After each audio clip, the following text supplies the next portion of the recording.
this castle, I assume, in the centre of the Belgian town of Ghent is a great example for some daily drawing practice. And I think particularly when we have the pressure on us of drawing this in a brisk style, it really forces us to simplify and to yet have to work at objects and shapes and arrangements that aren't familiar. So they take a little more time, but we also have to make sure we don't get bogged down in seeing basically all the stones and to be overwhelmed with them, and the architectural details, the castellations along the top of the towers and the keep up high, that we draw all these details in a way that is doable for a 10-15 minute daily practice. So my plan at this stage is to basically draw the outline of the castle, and then in the last couple of minutes when we go to double time, to create an effect of the stonework and of the foliage and of the people below without getting bogged down in too much detail at that level, because the fact that the relative simplicity of this is that the unfamiliarity of the subject and the unfamiliarity of the arrangement of the various objects of the subject will make it more time consuming because we have to observe it more carefully. I was surprised how slowly this early part went. You can see that I started with the left-hand tower because it seemed to be the simplest, and it was basically a rectangle. Just really had to get the width to height ratio correct.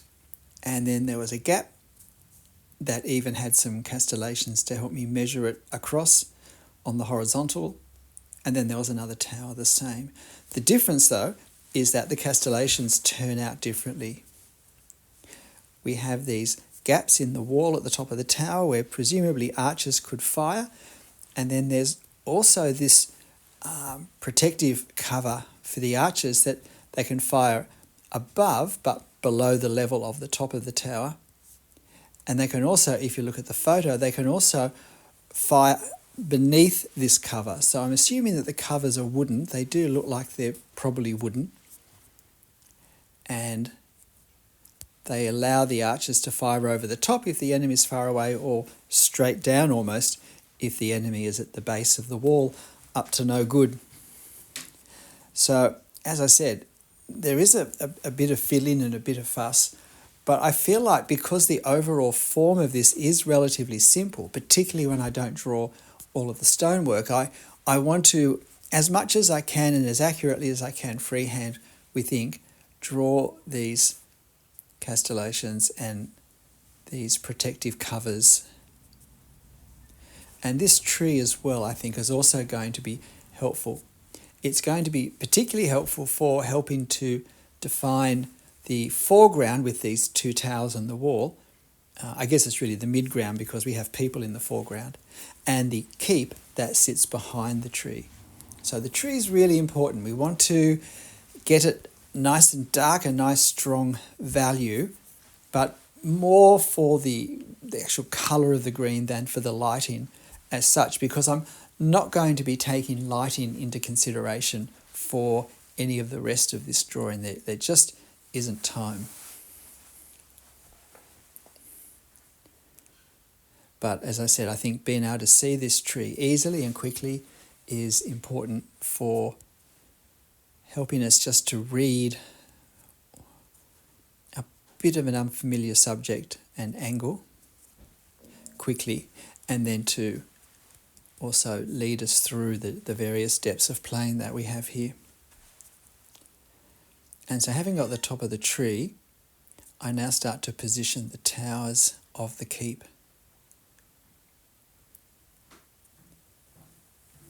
And the thing when we have rounded towers, of course, is to remember that the roundedness becomes more curved the higher up above eye level the line of curvature is. And as it comes down towards eye level, it becomes less curved, straighter, until finally at eye level it becomes a horizontal curve. It becomes a horizontal line, a straight line. And if we look at that tower I started with on the left, and we look closely and we see the bands of stonework, we can see that the upper bands, even in this tower, we can see have a more rounded curvature to them than the bands at the base. And that's what I'm talking about. And so these ones on the tower are even rounded. Now I haven't made mine round enough, especially that one on the left. If we look at the reference photo, we can see that it's got a much rounder curvature, particularly on the left-hand side, than I've drawn. And it's very easy just to draw them all approximately the same, and that's what I've done here. And I should have done better, because I know that they get fuller and rounder as they get higher. And this is where understanding the theory of perspective so often helps us, because it alerts us to what we should be seeing. And then we can see it more easily, and whatever we can see more easily, we have the chance of drawing it more accurately and often more easily as well. And that's why I think even if we draw from photos or we draw from life, and we are sort of copying what we see in front of us to some degree, certainly the perspective angles, I think it's still helpful to understand theory, because it alerts us to what we're seeing. And now there are some bracing stones, some support stones under here, and I'm really just drawing the shadows and haven't got time to precisely draw those. I'm just capturing the effect. And then there are two supports that go down the wall under these towers, two buttresses that come out and that have on each side of them a rounded indent, I suppose, to both use less stones but also perhaps for structural integrity. So I'm trying to allow for those, and I almost got bogged down starting to focus on individual blocks of stone, but I pulled back from that and thought, no, I've got a fair way to go yet. A little bit of shade in here just for shadow, just to help give a sense of what was happening with these curved indents, these circular or semicircular depressions. So now to get this, and that's the sort of angle that can be hard to get right, that fairly steep angle. And of course, if we don't get it right, then it's not going to line up with that little tower that's further back to the right of the right-hand tower that we drew, the one with the little red turret on top. And so when we get a perspective angle wrong, it throws a whole lot of things out if we can't just place them behind or in front of that line. The things that fit around it no longer fit.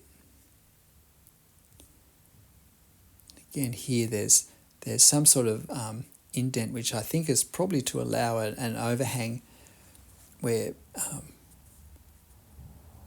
defenders can access the enemy in some way to make their job more difficult. So here we have that little red roofed tower. In fact, I could have taken my wall slightly further down, slightly further along. I have a bit of a gap between the two. So we're getting fairly close to the 10 minutes now. And I must admit, I think drawing the effect of the stonework really transformed this. I felt like it wasn't quite looking castly enough at this point, but I was happier with how it turned out at the end. Those little wooden shields that sit in front of the gaps in the wall tops were surprisingly tricky to draw. I really looked at them quite a lot. At first I thought they were part of the brickwork, and I didn't realise there was a gap underneath them. I didn't realise they were basically wooden protective covers to let them fire over the top and down below. Once I did, quite late in the piece, it was easier to work out what I needed to do to draw them. But